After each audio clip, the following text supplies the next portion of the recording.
here's Brody Brazil. Well, this is a video about Major League Baseball's most endangered stadiums. And yeah, some of them, like the Oakland Coliseum, are pretty obvious. Same thing with Tropicana Field in St. Pete. But there's some on this list that maybe you wouldn't expect, or there's others that you would expect to be on this list, but I'm not actually including them. Much of it is time sensitive, and on that note, let's just get to the breakdown of Major League Baseball ballparks built by decade. And you still have those two from the 1910s, Wrigley and Fenway. Those are relics. They've been updated and improved, and we'll discuss them individually in just a second, but they are the only two from the 1910s. You have nothing still existing from the 20s, 30s, 40s, and 50s. You've got three ballparks, including the Coliseum from the 1960s. In the 70s, you've got Kauffman Stadium. From the 80s, you've got Rogers Center, aka Skydome in Toronto. From the 90s, you've got 7 different ballparks. Look at the 2000s, a dozen baseball parks built in that decade alone. We only had 3 MLB facilities built in the 2010s, and 1 so far for the Texas Rangers built in the 2020s. So you can kind of see that most ballparks, pretty modern, not in this conversation, but let's go from the oldest and start there in terms of ballparks that are in jeopardy and against the clock here. Fenway Park, like I said, absolutely no problems here. It's a legacy. It's classic. They've improved it. No, it doesn't have all the amenities of something brand new, but you are never going to touch Fenway Park. It's like a historic landmark. It's a monument to baseball. That color, that Fenway green, its location, the experience. I hope as long as I'm alive, the Red Sox are playing baseball games at Fenway Park. And I think it's cool that you've got Fenway in the American League, you've got Wrigley in the National League, and yeah, 1914, I'm still giving it that green check. Not endangered one bit. Do not touch these ballparks. They are by far the oldest, but they've been taken care of and improved, and their locations, and just there's too much history and tradition and legacy at this point to do anything different. But like I said, the way Wrigley and Fenway look now as opposed to even 20 years ago, vastly improved from a fan and a player perspective. So I don't think anybody is touching either one of those. And then you jump ahead a couple decades to 1962, and I don't think there's anything wrong with Dodger Stadium at all. Yeah, sure, the parking lot and getting in and out of there is an absolute disaster, but the stadium itself, the view it offers, the climate, the scenery. Have you ever gone, by the way, on that concourse, like behind the home plate area, and look down at the skyline view of downtown Los Angeles? It is unbelievable. They've also added a ton of amenities here. They've totally redone the scoreboards. They put out that new center field fan area behind the bleachers out there. It is just, it's a classic venue that's kind of like Disneyland in a sense that it's old, but it doesn't feel old.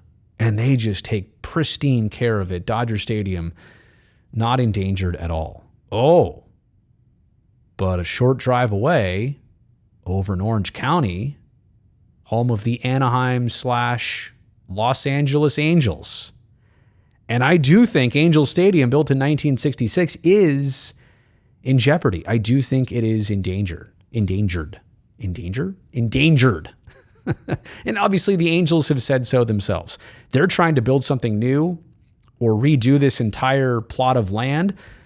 There's also been rumors and speculation that they might move to Long Beach if they can't get it done right here across the way from Honda Center and Disneyland, which you can see there. The crazy part is that they did renovate Angel Stadium probably about 20 years ago when they put those rocks out there in left center field, and they took away all the football seating and the bleachers in the center field area.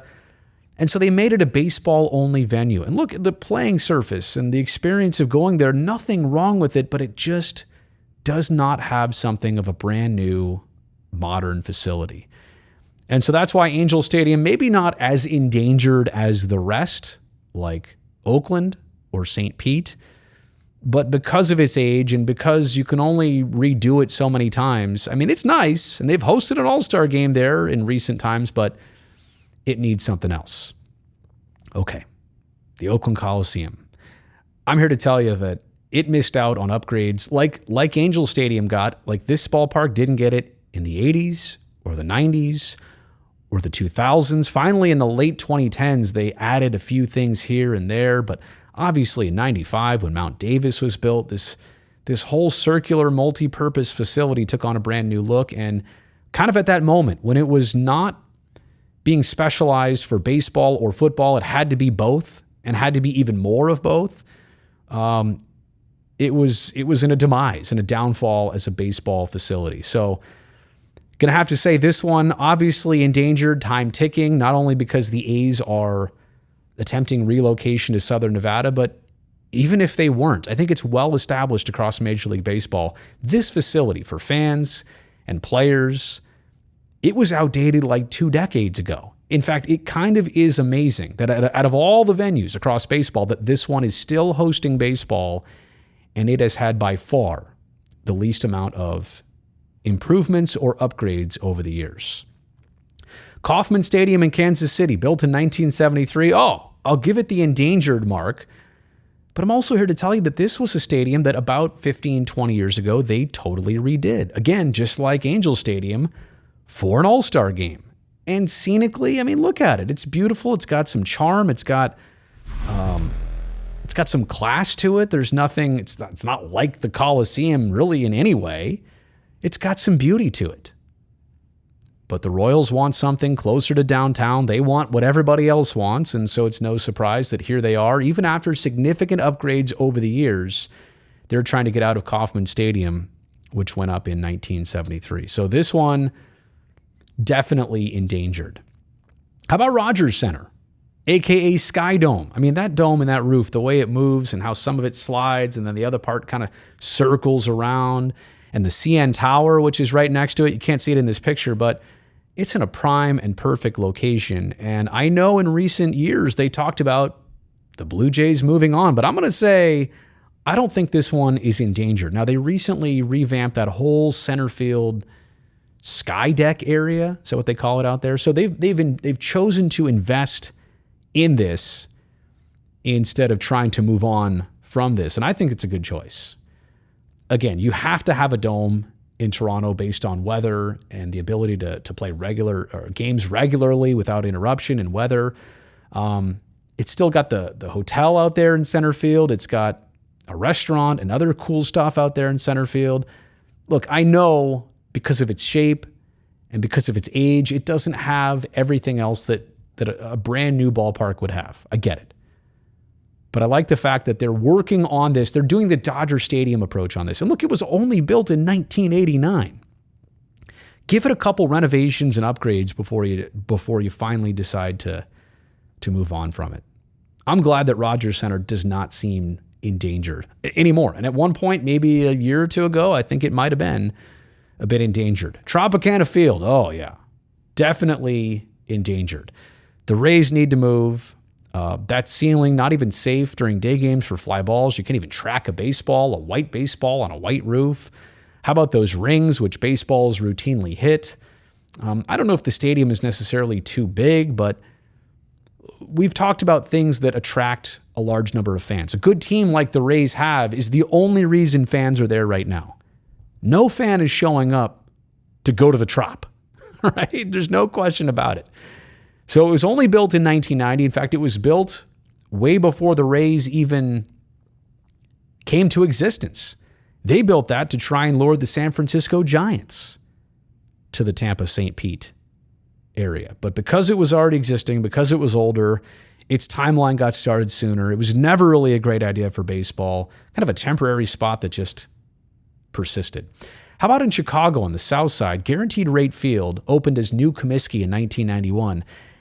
And this was kind of the first of new ballparks that wasn't the old school Camden Yard style. Not all the brick and mortar, not all the old. In fact, I think the seats here were initially blue. It was like, here's a modern ballpark for 1991. And it just did not go over great. There were no special things about it. Yeah, they kept the fireworks on the center field scoreboard and the candy cane thing out there. But what's now Guaranteed Rate Field, formerly U.S. Cellular Field, it just didn't have anything special or noteworthy about it. Now, I'm going to say here that it's fine. It's not endangered. But I would also understand why White Sox fans in the couple decades since this park opened, why they feel like they might have got shortchanged, because it just never offered them something that like even Coors Field has, or some of the other stadiums. Like when you're going to do something new, put some thought, some time and effort to make it unique. And I don't think there's much in Chicago that's unique, but I still don't think that's an endangered ballpark. Okay, Chase Field, which came around 7 years later in Arizona, I'm going to say that this one's not endangered, but kind of like the White Sox ballpark, Chase Field for the Diamondbacks, it's not perfect either. It's got some roof issues. There's some leakage issues. Every time it rains, I heard there's a big puddle on the pitcher's mound. Location is fine in downtown Phoenix, but maybe not the best spot in the greater metropolitan area. Again, no complaints about Chase Field. It does the job, but I think there's a lot of questions on whether the D-backs even will pursue a new home. And look, it's not crazy. Atlanta, they had Fulton County Stadium. Then they went to Turner Field, right, which was made for the Olympics. They were only there for 20 years. Now they've got Truist Park. Same thing with the Texas Rangers, from their former stadium to the new Globe Life Park to now the new Globe Life Field. They've changed stadiums twice within like a 30-year span. So it wouldn't be the craziest thing if the Diamondbacks try and get out of Chase Field and go somewhere else in Phoenix and in Arizona. So that's my look at endangered stadiums. Again, those last two, Arizona and Chicago, I'm not calling them endangered by any means, but they're on the verge of it. Some of them are well on the list of being an endangered ballpark. Did I miss something? Did I get something really right or really wrong? Let me know in the comment section down below. And hey, you made it here to the end of the video. You know I appreciate that. Thumbs up for it down below on that. Really appreciate that. And don't forget to subscribe to the channel so that I can see you here next time.